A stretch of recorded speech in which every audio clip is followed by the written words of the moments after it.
brown on that brown, now we going both ways. You don't mind, gotta say that shit.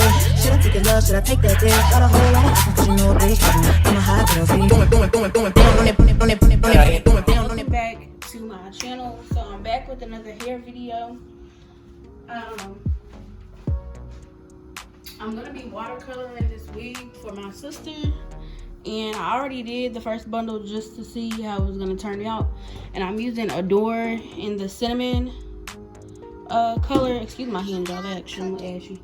But anyways, I'm gonna be watercoloring this wig that I just made for her birthday, and I have this part tied off because that part is going to stay blonde, so it's going to have like the blonde streaks in the front, and then the rest of it is going to be the orange color. So yeah, that's what we'll be doing in this video. I have the bottom tied off because I'm going to try not to get it wet again. I don't really care if it gets wet because, like I said, it'll be the same color orange, but I was just trying to focus it on this section that's not orange yet before I get the other part wet because it's already colored. So yeah, guys, I'm gonna get right into the video.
cooking.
Doing down on it,